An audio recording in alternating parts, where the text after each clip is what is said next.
I was sitting in my favorite wicker chair on the front porch, watching the autumn leaves dance in the crisp October breeze, when my phone buzzed with a text that would change everything. The message came from an unknown number. Just 7 words that made my blood run cold. They're planning something terrible for you.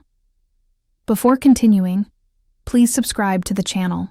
My name is Margaret Hayes, and at 72 years old, I thought I'd seen enough of life's cruelties to recognize them coming. I was wrong. The betrayal that was about to unfold would cut deeper than losing my beloved husband Richard 3 years prior, deeper than any pain I'd ever imagined possible. Because this betrayal would come from the 2 people I'd given everything to, my own children. The October sun filtered through the maple tree in my front yard, casting dappled shadows across the wooden porch planks. I'd been enjoying the peaceful afternoon, sipping Earl Grey from Richard's favorite china cup when that message arrived. My arthritic fingers fumbled with the phone as I read it again, my heart hammering against my ribs like a caged bird. "Who is this?" I typed back with trembling thumbs. The response came immediately. "A friend. Check your study tonight. Look in Richard's desk. Bottom drawer, behind the tax files. Trust no one else." I stared at the screen until it went dark, my own reflection looking back at me, pale, worried, suddenly feeling every one of my 72 years. The autumn wind picked up, rattling the wind chimes Richard had hung for me the year before his heart attack. Their gentle melody, once comforting, now sounded ominous. That evening, I waited until the house was completely still. My daughter Jessica had left around 6, and my son Michael wasn't expected until tomorrow for our weekly dinner. The silence felt heavy as I made my way to Richard's study, a room I rarely entered anymore because it still smelled like his aftershave and old leather books. The bottom drawer of his mahogany desk stuck, as it always had. Richard used to joke that it was the desk's way of protecting his secrets. If only I'd known how prophetic those words would prove to be. Behind the manila folders stuffed with old tax returns, my fingers found something that shouldn't have been there, a small digital recorder, the kind Richard used for his business meetings. With shaking hands, I pressed play. My son Michael's voice filled the room, clear as day. "The power of attorney documents are ready. Once we get the competency hearing scheduled, we'll have complete control over her finances." Jessica's voice responded, colder than I'd ever heard it. "The doctor you found will testify she's showing signs of dementia, right? Even though she's sharp as a tack? Dr. Brennan owes me favors. He'll say whatever we need him to say. Mom's been acting confused lately anyway. At least, that's what we'll tell the court." I nearly dropped the recorder. My legs gave out and I sank into Richard's old leather chair, the one that still held the impression of his body. These were my children, my babies, the ones I'd nursed through fevers, driven to soccer practice, put through college, and helped buy their first homes. The ones I'd trusted with everything. "Once she's declared incompetent," Michael continued, "we can move her into Shady Oaks, the cheapest facility we can find. She won't need much. She'll be too medicated to know the difference." "And her house?" Jessica asked. "We'll sell it immediately. Along with all that jewelry in Dad's collection, combined with her investment accounts, we're looking at close to $3 million. $3 million. That's what my life, my independence, and my dignity were worth to them." I sat in the darkness, unable to move, unable to cry, unable to do anything but listen to my children plot my destruction. "What about the Alzheimer's medication?" Jessica asked. "How long before it actually affects her?" Michael's laugh was sharp and cruel. "We're not actually giving her Alzheimer's medication, Jess. We're giving her something that mimics the symptoms. Confusion, memory problems, difficulty with simple tasks. Dr. Brennan prescribed it. Small doses mixed into her coffee or tea. She'll never know." The recording continued for another 10 minutes, detailing their elaborate plan. They'd been slowly poisoning me for weeks, making me appear confused and forgetful. The times I'd forgotten appointments, mixed up names, lost my car keys. It wasn't age or grief. It was them. My own children had been drugging me. I don't remember how long I sat in that chair, but eventually, the grandfather clock in the hallway chimed midnight. Somehow, hearing those familiar chimes helped me focus. Richard had always said that the clock kept us grounded, reminded us that time doesn't wait for anyone. Well, Time certainly wouldn't wait for me to wallow in shock. The next morning, I called the only person I could trust, Rosa Martinez, my housekeeper of 15 years, who'd become more like family than my actual family. Rosa had noticed things too, I realize now. The way Michael and Jessica had started treating me like I was fragile, the way they'd begun speaking about me in third person, even when I was in the room. "Mrs. Hayes," Rosa said when I called her over, "you look terrible. What's wrong?" I played her the recording, watched her face transform from confusion to horror to rage. Rosa had loved Richard like a brother and treated me like a sister. Hearing my children's plan affected her almost as much as it had me. "Those bastards," Rosa whispered, tears in her dark eyes. "How could they do this to you? After everything you've done for them?" "I don't know," I said, and my voice sounded foreign to my own ears. "But I know I'm not going to let them get away with it." Rosa straightened up, and I saw the fierce protectiveness that had made her such a force in our household. "What do we do?" "First, we need proof of everything. Then we need help. Real help." Over the next few days, Rosa and I became detectives in my own home. We discovered that Jessica had been intercepting my mail, looking for financial statements. Michael had made copies of all my important documents. They'd even researched care facilities, settling on the absolute cheapest option, a place with a reputation for neglect that had been cited multiple times by the state. The medication they'd been giving me was hidden in Michael's old room, disguised as vitamins. The drug information showed it was designed to cause temporary cognitive impairment. No permanent damage, but enough to make someone appear to have early-stage dementia. "Smart," Rosa said grimly, as we read the fine print. "Evil, but smart." The hardest part was pretending everything was normal. When Jessica came for her visits, I had to smile and act confused, play into their narrative while secretly gathering evidence. When Michael brought groceries, I had to let him continue to dose my coffee while Rosa watched from the kitchen doorway, both of us acting out our roles in this horrible charade. "Mom seems a little better today," Jessica said during one visit, and I caught the worried glance she exchanged with Michael. They were concerned that their plan wasn't working fast enough. "Maybe we should increase the dosage," Michael murmured, thinking I couldn't hear. That night, I lay awake staring at the ceiling, wondering how I'd raised such monsters. Where had I gone wrong? Had I given them too much? Too little? Had Richard and I spoiled them, protected them from consequences until they believed the world owed them everything? But then I thought about the recording, about their casual discussion of drugging their own mother, and I realized this wasn't about parenting failures. This was about greed, pure and simple. They weren't struggling financially.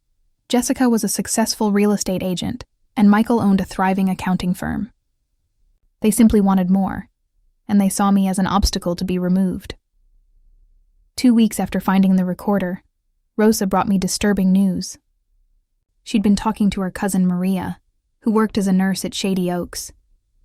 "Mrs. Hayes," Rosa said quietly, "that place, it's terrible. Maria says they have patients tied to beds, people who haven't been bathed in days, and medication errors that put people in the hospital. Some families put their relatives there to die quickly.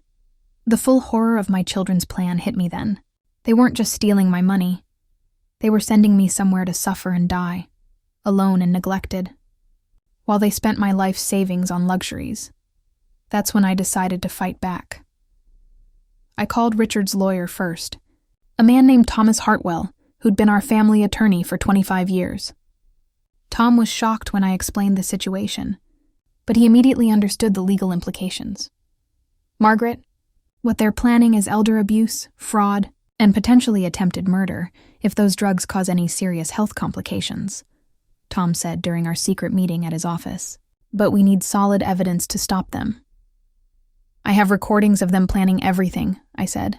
"That's a start, but we need to catch them in the act. Otherwise, they can claim the recordings are fake or taken out of context." Tom introduced me to Detective Sarah Chen, a specialist in elder abuse cases. Detective Chen was younger than Jessica, but she had an intensity in her dark eyes that reminded me of Rosa's protective fury. "Mrs. Hayes," Detective Chen said, "what your children are planning is unfortunately more common than people realize. Family members account for over 60% of elder abuse cases. The good news is we can stop them. The bad news is, it's going to be painful for you. She was right about the pain. The plan we developed required me to continue pretending to be confused and helpless while wearing a wire during family interactions. I had to let them continue to drug me, though we arranged for Rosa to substitute harmless supplements when possible. The most difficult part was the acting. I had to become convincing in my confusion, forget names and dates, and stumble over simple tasks. It broke my heart to see the satisfaction in my children's eyes when I appeared to worsen. "Poor Mom," Jessica would say to Michael, but her voice carried triumph rather than sympathy. "She's really declining fast now." 3 weeks into our investigation, the plan accelerated. Michael called to tell me he'd arranged for Dr. Brennan to visit me at home for a routine checkup. "Just to make sure you're okay, Mom," he said with false concern. "We've been worried about your memory lately." Dr. Brennan was a thin, nervous man who avoided eye contact. He asked me questions clearly designed to make me appear confused. What year was it? Who was the president? Simple math problems. But thanks to Tom's coaching, I knew exactly what to do. "I don't understand why I need to answer these questions," I said, letting my voice waver. "Where's my real doctor? Who are you?" Dr. Brennan exchanged glances with Michael. "Your son brought me here to help you, Mrs. Hayes. You've been having some memory problems." "I don't have memory problems," I said, then immediately contradicted myself. "What day is it? Why is it so cold in July?" It was October. Dr. Brennan scribbled notes, and I could see him building his false case against my competency. After he left, Michael seemed pleased. "The doctor says we need to consider your safety, Mom," he said. "Maybe it's time to look at some assisted living options." "I don't need assistance," I protested, playing my role. "This is my house. Richard and I built this life together." "Dad's gone, Mom," Jessica said with exaggerated patience. "You can't live in the past forever." But I wasn't living in the past. I was fighting for my future. The hardest moment came when they brought me brochures for Shady Oaks. The facility looked pleasant enough in the glossy photos, but Rosa's cousin had told us the truth. It was a warehouse for forgotten elderly people, a place where neglect was standard and dignity was a luxury no one could afford. "It's really lovely, Mom," Jessica said, pointing to a photo of smiling elderly people in a garden that Maria had told us was actually full of weeds and broken equipment. "You'll make friends, have activities, and get proper medical care." Medical care. The irony wasn't lost on me. They were poisoning me while claiming I needed medical care. That night, after they left, I broke down crying for the first time since this nightmare began. Rosa found me in the kitchen, sobbing over a cup of tea. "Mrs. Hayes," she said gently, "we're going to stop them. They won't win." "But they're my children, Rosa," I whispered. "How did it come to this? How did I raise people capable of this?" Rosa sat beside me and took my hands in hers. "You didn't raise them to be like this. People make choices. They chose greed over love, money over family. That's not your fault. The next phase of our plan required Tom to file papers establishing my mental competency with an independent psychiatrist. Dr. Margaret Fowler was a respected geriatrician who specialized in cognitive assessment. She came to my home under the pretense of being a new cleaning service supervisor, someone Rosa had supposedly hired. Dr. Fowler spent 3 hours with me, conducting a thorough cognitive assessment disguised as casual conversation, while Rosa showed her around the house. The results were clear. I was mentally sharp, with no signs of dementia or cognitive decline. "Your children are either delusional about your condition, or they're lying for their own purposes," Dr. Fowler told Tom privately. "This woman is as mentally competent as anyone her age could be expected to be." Meanwhile, Detective Chen had been investigating Dr. Brennan. It turned out he had a history of providing fraudulent medical testimony in exchange for money or favors. Michael wasn't his first client, just his most recent. "We have enough to arrest them now," Detective Chen told me during one of our secret meetings. "But if you're willing to go a little further, we can catch them red-handed attempting to execute their plan." I was willing. The trap was set for the following Friday. Michael had scheduled what he told me was a family meeting to discuss my care. What he'd actually done was arrange for legal papers to be ready for my signature, papers that would transfer my power of attorney to him and Jessica, giving them complete control over my finances and medical decisions. Tom had prepared counter documents, real legal papers that would protect my interests while appearing to give my children what they wanted. Detective Chen had arranged for surveillance equipment throughout my house, and several undercover officers would be positioned nearby. The morning of the confrontation, I woke early and sat in Richard's chair holding our wedding photo. In it, we're both young and hopeful, convinced that love would conquer everything. Richard used to say that our greatest achievement wasn't our financial success, but raising children who would carry our values forward. If he could see those children now, it would break his heart.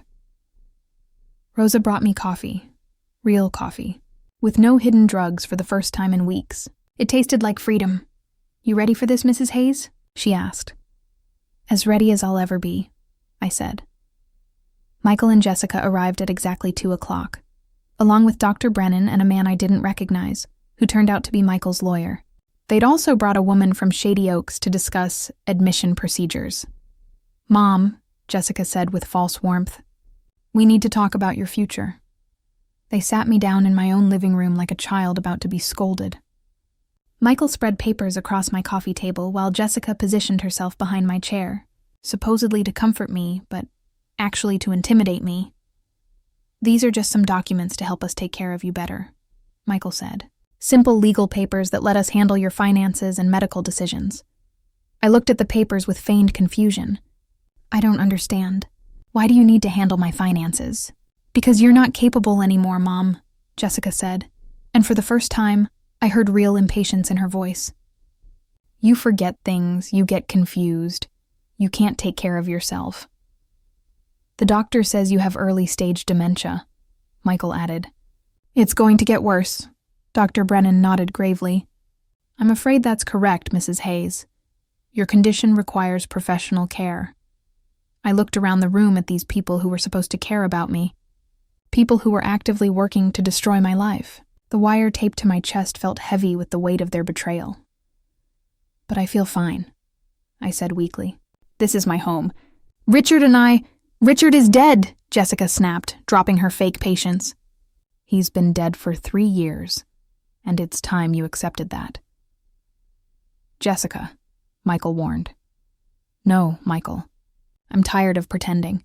She's living in a fantasy, and we can't afford to indulge it anymore. She needs professional care, and we need to be practical about the costs." "What costs?" I asked. "Your care is going to be expensive," Jessica continued, seemingly unable to stop herself now that she'd started. "We need access to your accounts to pay for it." "And if there's money left over?" I asked innocently. Michael and Jessica exchanged glances. "There won't be," Michael said. "Elder care is very expensive." The woman from Shady Oaks leaned forward. "We've prepared a room for you, Mrs. Hayes. You can move in as early as next week." "Next week?" I let my voice rise in panic. "But I'm not ready. I need time to—" "There's no time," Jessica said firmly. "You can't stay here alone anymore. It's not safe. That's when they made their fatal mistake." Michael pulled out a small pill bottle and shook 2 tablets into his palm. "Here, Mom," he said. "Take your vitamins.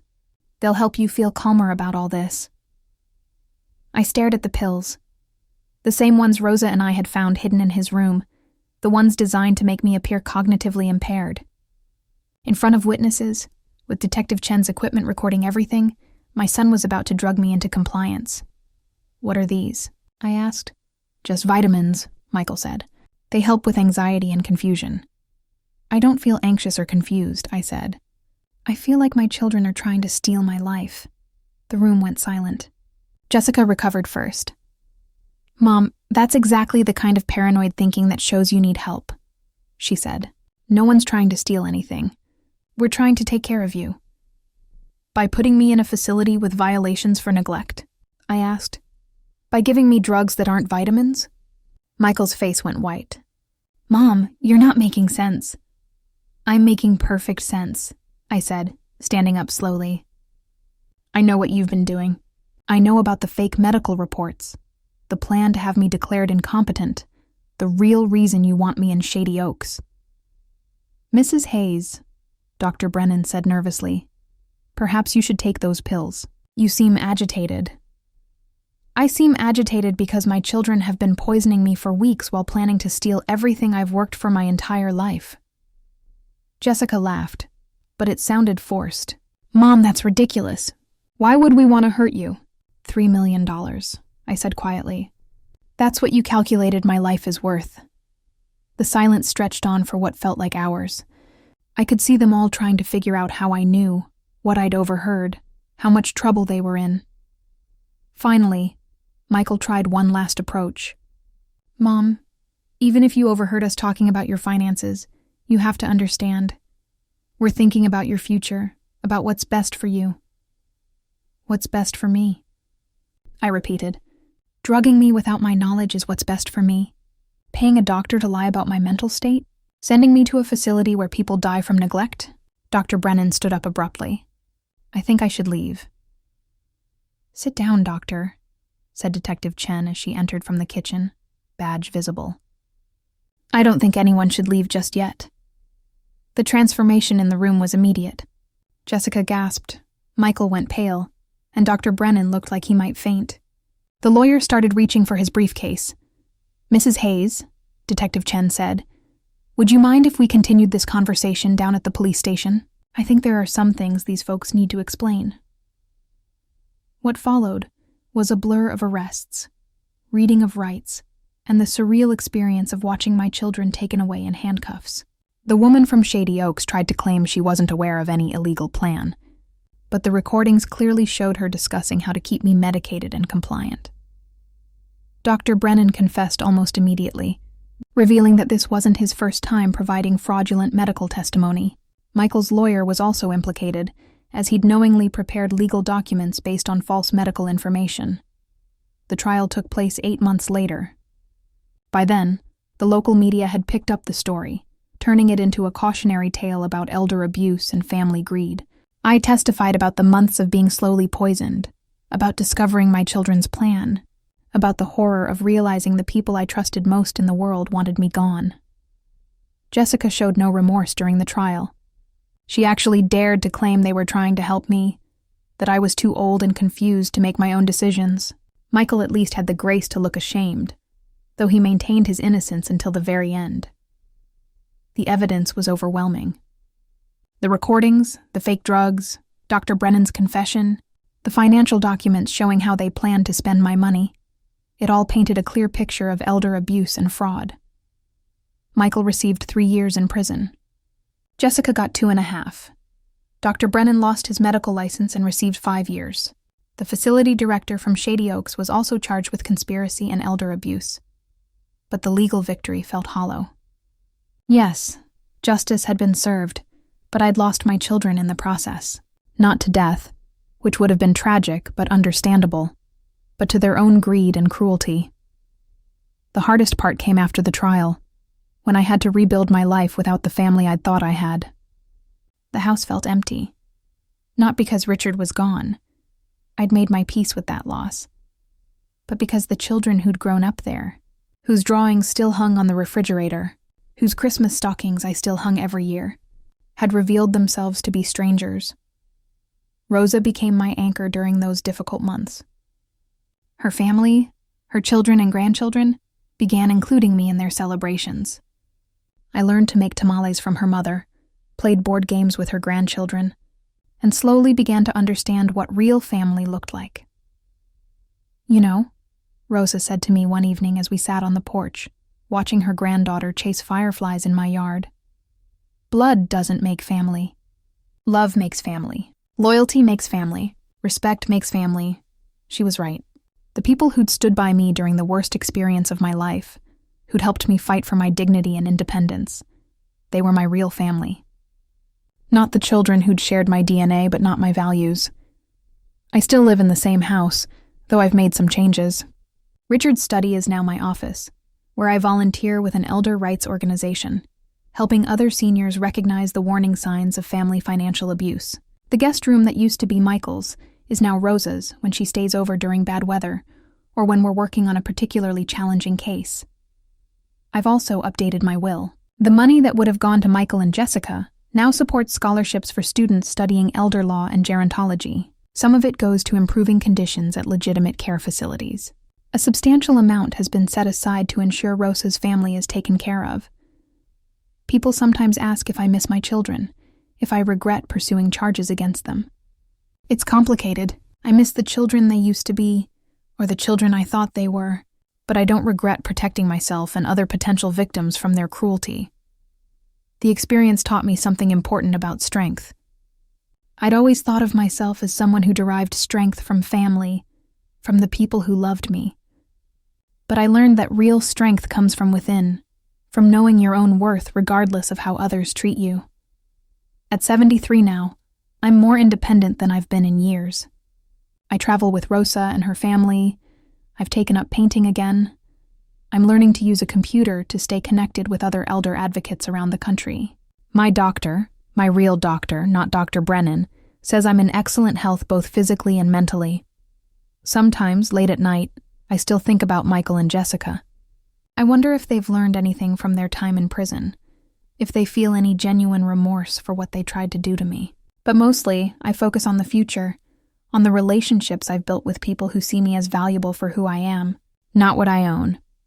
The most profound lesson from this ordeal is that betrayal, even from those closest to us, doesn't have to define us. Yes, it changes us, scars us, and makes us more cautious about trust. But it can also clarify what really matters, strip away illusions, and reveal who truly cares about our well-being. I look at Rosa's granddaughter playing in my yard, calling me Abuela Margaret like I'm her real grandmother, and I know that family isn't always about blood. Sometimes the people who love us most are the ones who choose to be in our lives, not the ones who are obligated by genetics. My children chose greed over love, money over family, cruelty over compassion. Those were their choices, not mine. My choice was to fight back, to refuse to be victimized, to build a new life based on genuine relationships rather than family obligations. And you know what? At 73, I'm happier than I've been in years. I have people who truly care about me, meaningful work helping other seniors, and the satisfaction of knowing I stood up for myself when it mattered most.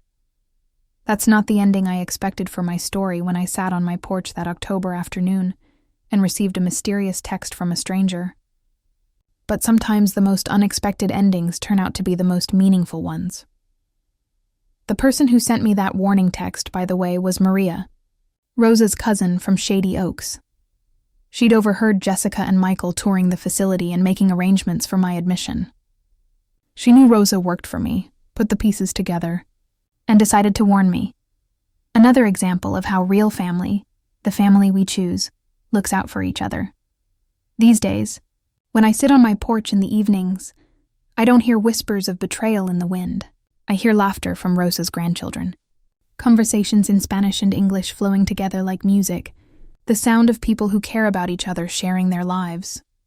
That's the sound of a real family. That's the sound of home.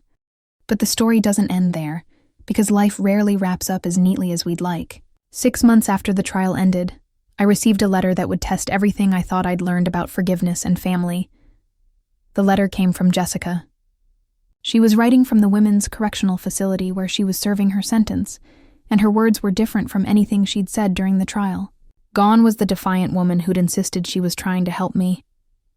In her place was someone who sounded broken, confused, and for the first time in years, genuinely sorry.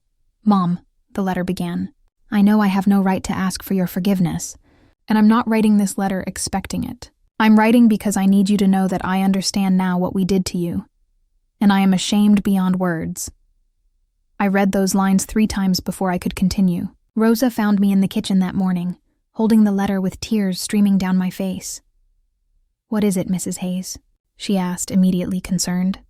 I handed her the letter.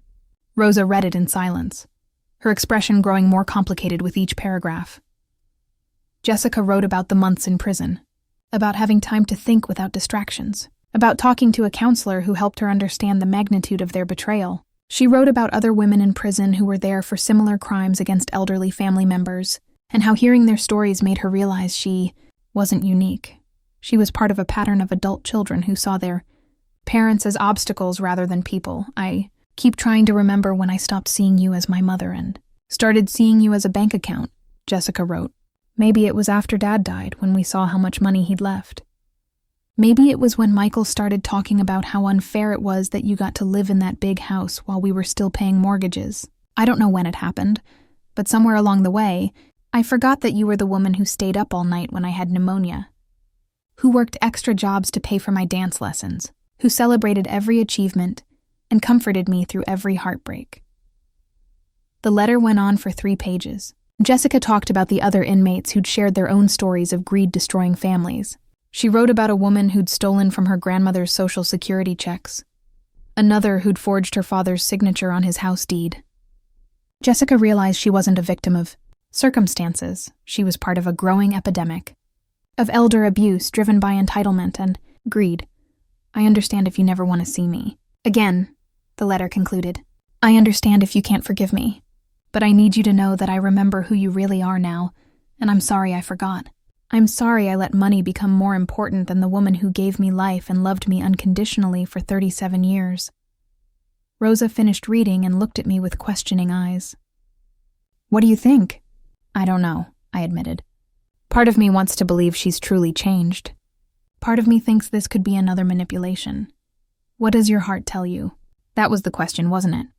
My head said to be cautious, to protect myself from further betrayal.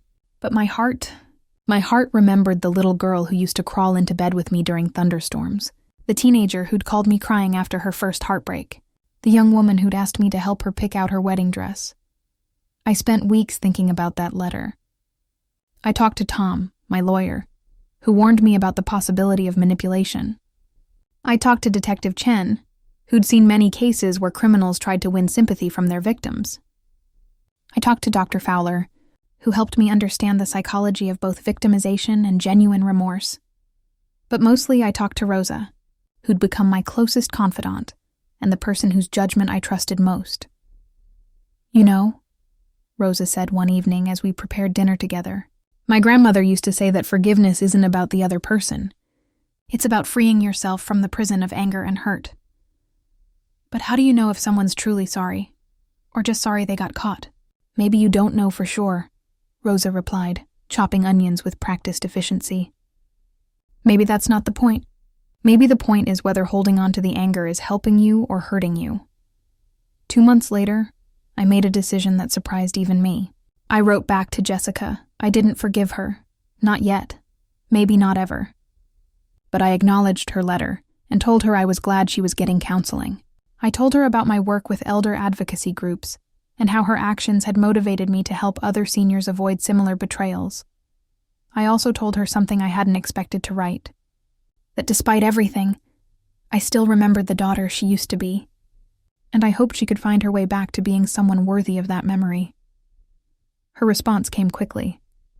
This time she didn't ask for forgiveness or make excuses. Instead, she told me about the program she was participating in at the facility: anger management, financial literacy, and something called restorative justice, where inmates learn to understand the full impact of their crimes on victims. I'm trying to become someone you could be proud of again, she wrote. I know I can't undo what I did, but I can try to make sure I never become that person again. Over the following months, Jessica and I began a careful correspondence. Nothing dramatic, nothing that reopened old wounds unnecessarily, but a slow process of her demonstrating change through her actions rather than just her words. She told me about volunteering in the prison's literacy program, teaching other inmates to read. She shared insights from her counseling sessions about the entitled mindset that had led her to see my assets as something she deserved rather than something I'd earned. She even began advocating for better treatment of elderly inmates in the facility, many of whom were forgotten by their families entirely. Meanwhile, Michael remained silent. I'd heard through Tom that he was serving his time without incident, but he'd not attempt to contact me. His wife had divorced him during the trial, taking their children and moving across the country. From what I understood, he was truly alone with the consequences of his choices. Part of me grieved for the son who'd once built me elaborate Mother's Day cards and promised to take care of me when I got old. But I'd learned that some people retreat into shame and isolation when confronted with their failures, while others find ways to grow from their mistakes. The real test came when Jessica was released after serving 18 months of her sentence. She'd earned early release through good behavior and program participation. The day she got out, she called me. "Mom," she said, and I could hear tears in her voice. "I don't want to ask you for anything. I just want you to know I'm out. I'm going to stay with a friend while I get back on my feet, and I hope someday you might be willing to have coffee with me. Just coffee. Nothing else." I surprised myself by agreeing to meet her the following week. Rosa was worried.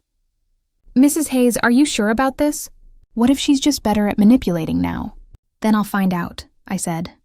"But Rosa, she's still my daughter. The daughter who did terrible things to me. But still my daughter. I need to see for myself who she is now." The coffee shop was neutral territory. A small cafe downtown where neither of us had history. I arrived first and chose a table where I could see the door, a habit I'd developed since the betrayal. Jessica walked in exactly on time, and I almost didn't recognize her. Prison had changed her. She was thinner, her hair was shorter and gray now, and she carried herself differently, less confident, more careful. But what struck me most was her eyes. The calculating look I'd grown accustomed to seeing was gone, replaced by something that looked like genuine humility. "Hi, Mom," she said quietly, sitting across from me without trying to hug or touch me. "Hello, Jessica." We sat in awkward silence for a moment before she spoke again. "I know this is probably uncomfortable for you. Thank you for agreeing to meet me." "I'm not sure why I'm here," I admitted. "Maybe curiosity, maybe hope, maybe just the need to see who you are now." Jessica nodded. "I understand. I wouldn't trust me either if I were you." Over the next hour, we talked carefully around the edges of our shared trauma.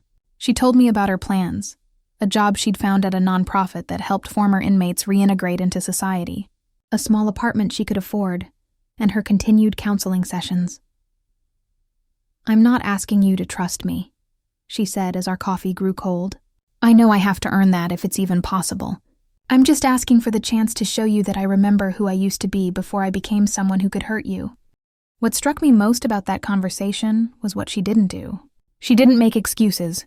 She didn't blame Michael or claim she'd been pressured into the scheme. She didn't minimize what they'd done or suggest that I should move on for the sake of family unity. Instead, she took full responsibility and made it clear she understood the magnitude of the betrayal. "I poisoned my own mother," she said at one point, her voice barely above a whisper. "There's no context that makes that acceptable. No explanation excuses it. I did that, and I have to live with it for the rest of my life."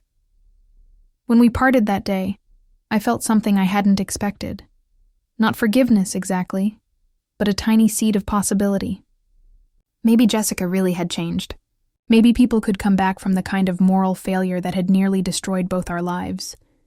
That was 8 months ago. Since then, Jessica and I have met for coffee exactly once a month. She's never pushed for more, never asked to come to my house, never requested money or favors.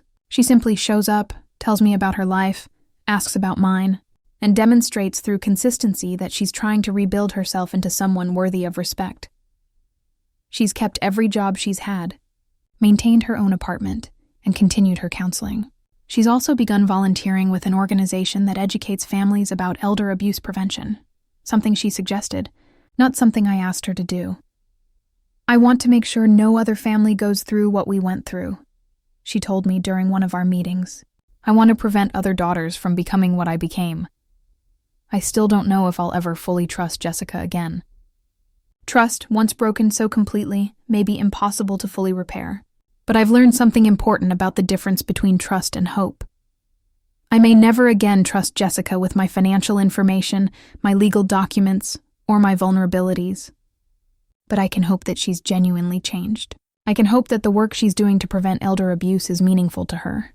I can hope that somewhere inside the woman who betrayed me so completely, the daughter I once knew is finding her way back.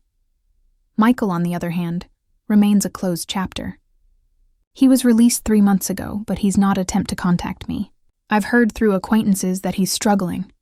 His accounting license was permanently revoked. His ex-wife won't let him see his children, and he's working construction while living in a small apartment. Part of me feels sad for the consequences he's facing. But a larger part of me recognizes that some betrayals cut so deep that healing may be impossible. Michael was the architect of their scheme, the one who found the corrupt doctor, the one who researched the drugs to impair my thinking. His betrayal felt more calculated, more coldly planned. Perhaps that's unfair. Perhaps Jessica was equally culpable. But the heart doesn't always follow the logic of equal responsibility. For whatever reason, Jessica's efforts to make amends resonate with me in a way that Michael's silence does not. These days, my life has settled into a rhythm that feels sustainable and meaningful.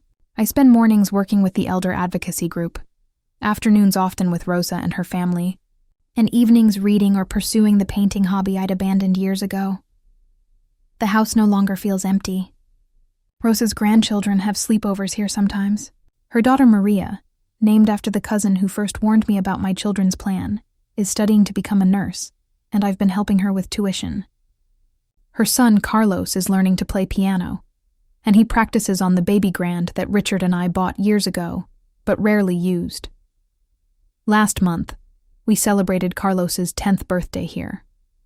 The house was filled with laughter, music, and the comfortable chaos of a genuine family celebration. As I watched Rosa's family interact, the way they protected and supported each other, genuinely enjoying each other's company, I realized something profound. I had spent so many years grieving the family I'd lost that I'd almost missed the family I'd gained. "Mrs. Hayes," Carlos said to me that day, "are you our grandmother now?" The question caught me off guard. Rosa started to correct him, but I held up my hand. "If you'd like me to be," I told him, "I'd be honored." The smile that lit up his face was worth more than all the money Michael and Jessica had tried to steal. That night, after the party guests had gone home and Rosa had finished cleaning up, we sat on the porch as we often did, watching the stars come out. "You know," I said to Rosa, "I never thanked you properly. For what?" "For saving my life. If you hadn't been here, if you hadn't helped me fight back, I'd be in that terrible facility right now, drugged into compliance while my children spent my money." Rosa was quiet for a moment. "Mrs. Hayes, you saved your own life. I just helped a little." "You helped more than a little. You gave me a family again." "No," Rosa said with a gentle smile. "You gave us a family too." She was right. What we'd built together wasn't a replacement for what I'd lost. It was something entirely new. Something chosen rather than obligated. Something based on mutual respect and genuine affection, rather than expectation and entitlement. As I write this, 2 years after that first mysterious text message, I can say with certainty that betrayal doesn't have to be the end of the story. It can be a devastating middle chapter, a crisis that reveals who people really are and what they truly value. But for those who survive it, who fight back and refuse to be defined by others' cruelty, it can also be the beginning of something more authentic and meaningful than what came before. I'm 74 now, and I've never been more grateful for my life. Not the money, not the house, not the material security, though I'm thankful for those things. I'm grateful for the people who surround me, people who see me as valuable for who I am rather than what I own. I'm grateful for the work I do helping other seniors recognize and prevent elder abuse. I'm grateful for the small but significant role I play in Rosa's family. I'm grateful for the possibility, however fragile, that one of my children might truly find her way back to being someone worthy of love. Most of all, I'm grateful for the strength I discovered within myself, strength I never knew I possessed until I was forced to use it. They say that what doesn't kill you makes you stronger. But I think that's too simple. What doesn't kill you gives you a choice.